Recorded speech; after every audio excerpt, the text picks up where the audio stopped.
but I prefer to consider it health. So let's check this out. All right. The chronic illness community reacts to Solange Knowles revealing POTS, Sjögren's, and MCAS diagnosis. This was on the 24th. She making it do. Solange Knowles has revealed she is a member of the Spoonies community, those who live with chronic illnesses such as autoimmune disorders. The musician 38 was diagnosed with POTS, Sjögren's, and MCAS in 2018. She made the reveal in a recent comment she left under a post by model and musician Sean Ross about his experiences with long COVID. Sending you so much love and strength, Sean, and to all in the comments struggling with the debilitating, confusing, and lonely symptoms of POTS, Knowles wrote. What is POTS? They need to tell me what that is. In the video, Ross, 33, explains he developed POTS syndrome as a result of the long COVID. He decided to finally speak out about his health journey, following comments from others about his weight, and to hopefully help at least one person struggling with the aftermath of COVID. In her response, Knowles added, I got diagnosed with POTS, Sjögren's, and MCAS in 2018, and really relate to not wanting your health to be your identity. She continued, the good folks at Dysautonomia International were really an incredible resource for me, and I feel really grateful for the Spoonie community for holding me down during my times of complete uncertainty, sending an abundance of love your way. Did not know that about her. According to the Cleveland Clinic's POTS, or postural tachycardia syndrome, so our heart beats really fucking fast, is a chronic condition that can cause a series of symptoms when a person sits down or stands up, including abnormally rapid heartbeat, dizziness, and fatigue. Meanwhile, according to the Mayo Clinic, Sjögren's syndrome is a chronic autoimmune disease that causes the body's moisture-producing glands to malfunction, often resulting in dry eye and dry mouth. The condition can also often lead to the development of other disorders, including rheumatoid arthritis and lupus. While the Cranes in the Sky singer developed her conditions in her 30s, it typically impacts women 40 and above. I'm fucked shit. As defined by the American Academy of Allergy and Immunology, MCAS, an acronym for mast cell activation syndrome, is a condition that causes a person to repeatedly have severe allergic reactions. The organization Knowles shouted out, Dysautonomia International is a charity that funds research and works to improve the lives of people with dysautonomia. According to the Cleveland Clinic, the condition is a nervous system disorder that disrupts autonomic body processes, such as blood pressure and heart rate. Autonomic. Okay. While autoimmune disorders can impact many different people from different backgrounds, they disproportionately affect women, who make up roughly 4 out of 5 of those diagnosed. Black women may not develop all autoimmune disorders at the same rate as other races, though severe cases and complications tend to impact Black people at disproportionate rates. When it comes to Sjögren's, for instance, the condition leading to lymphoma or cancer of the blood-linked patterns in the body is more common in Black Americans.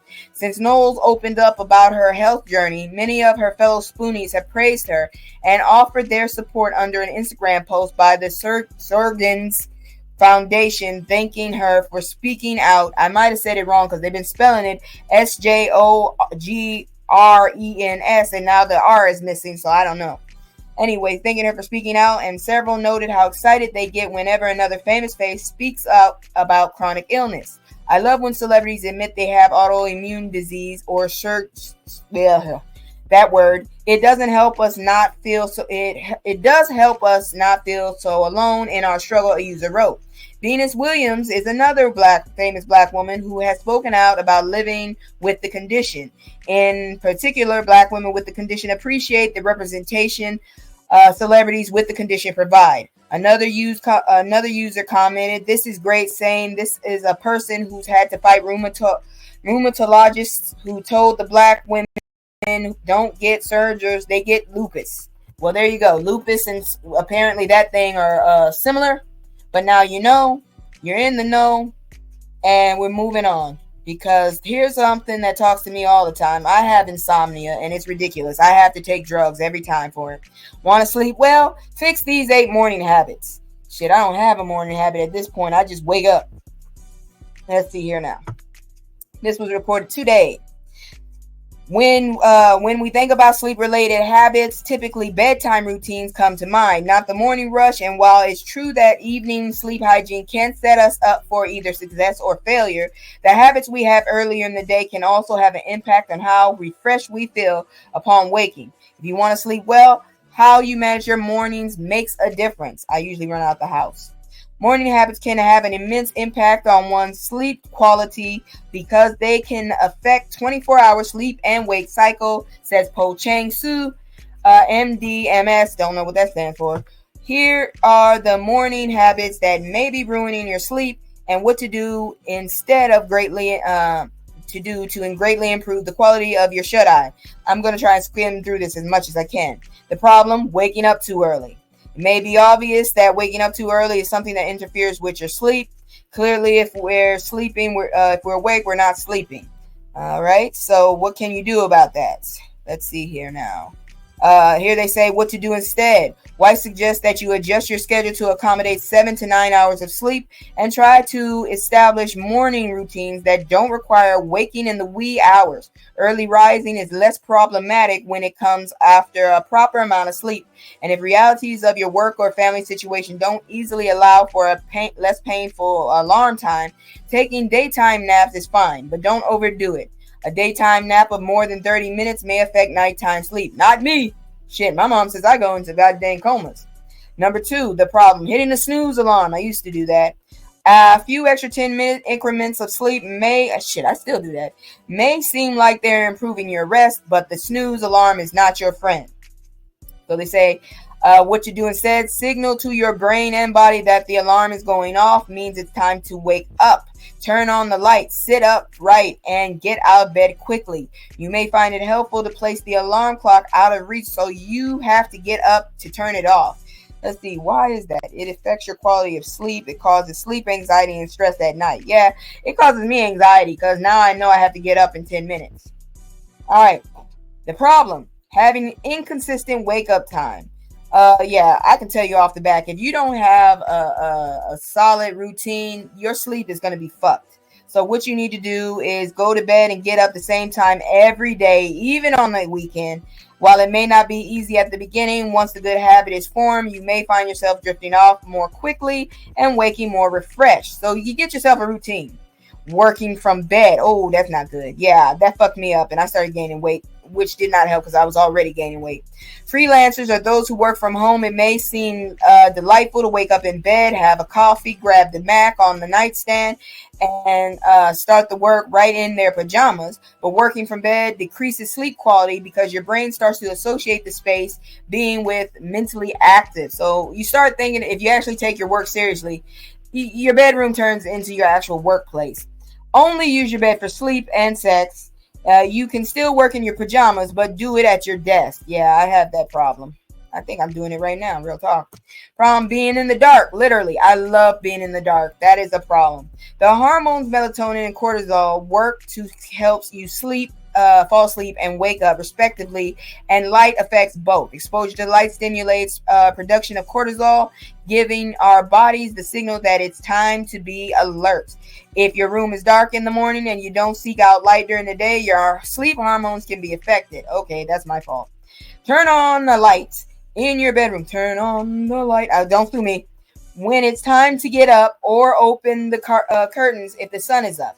In the evening, dim the lights and avoid too much bright light exposure from screens to close to bedtime. Number 6, not having a consistent morning routine. I can tell you right now, that's going to fuck you up. What to do instead: Weiss advises creating a simple morning routine and sticking to it. Again, habits are formed through repetition. So after a few days of consistency, you'll find yourself going through the motions with more ease. Your morning routine doesn't have to be elaborate or time-consuming. Just do the same things in the same order at the same time each day, even if it's showering, eating, and brushing your teeth. Shit, I did not eat. I just got up, took a shower. If I didn't do it the night before, got my ass dressed, wake and bake, and off on the fucking road with an anxiety attack. Problem, having coffee too early. I didn't get to have coffee till at least about 6:30 something. This may feel like a bad news if you rely on a cup of coffee in the morning to help you wake up. And just delaying it can make a difference. Apparently, caffeine is known to awaken the body and energize the mind.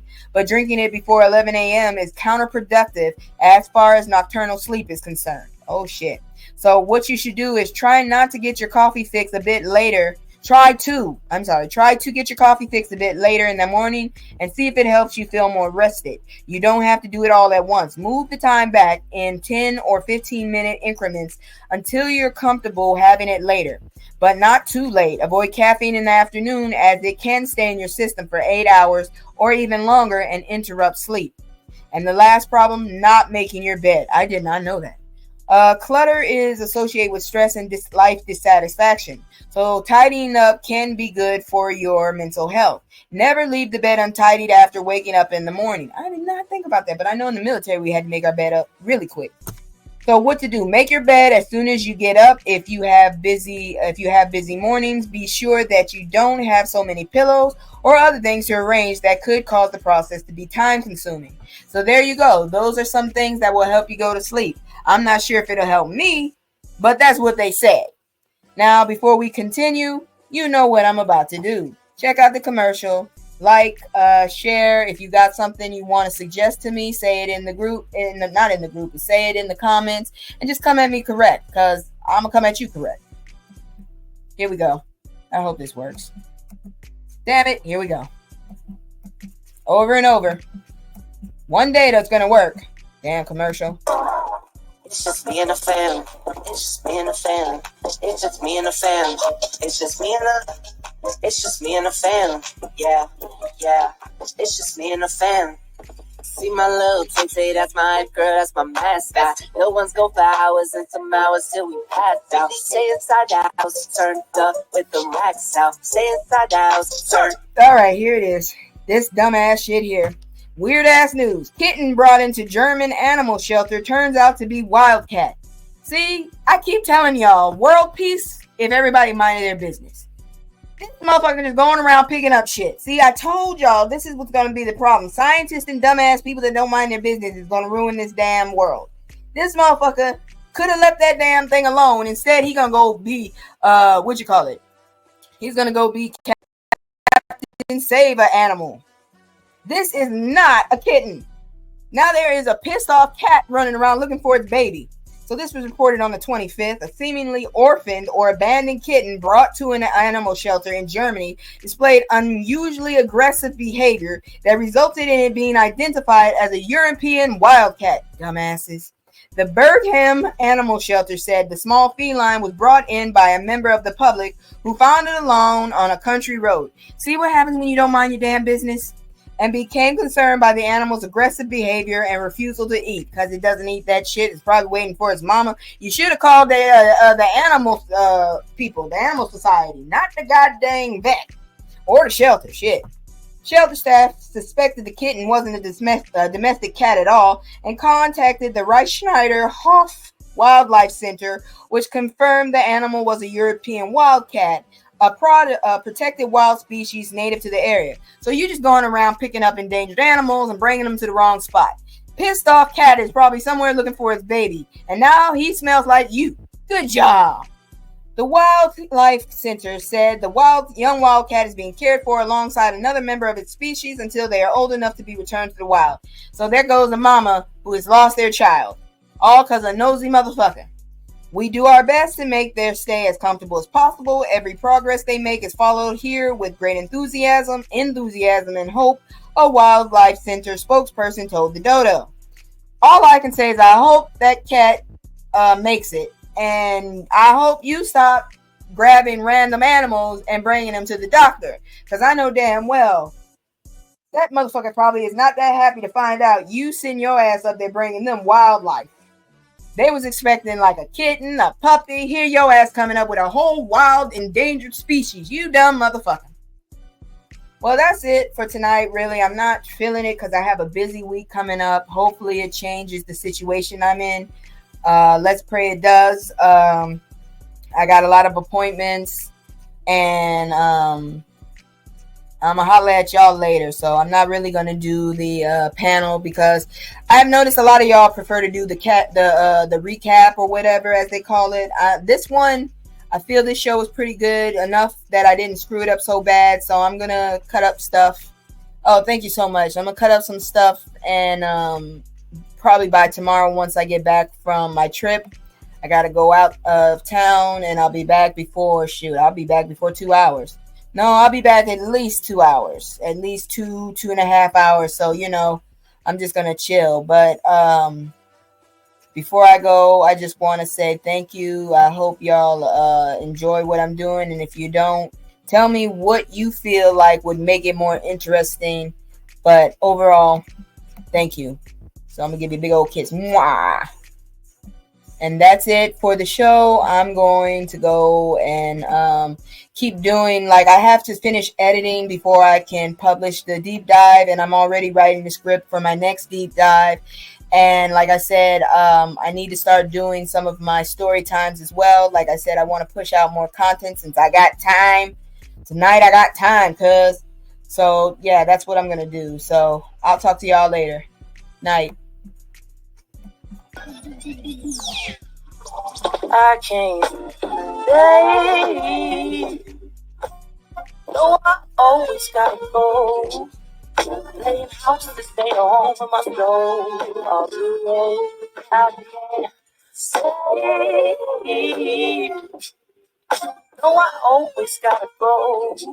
Leave house to stay home with my soul. All the road.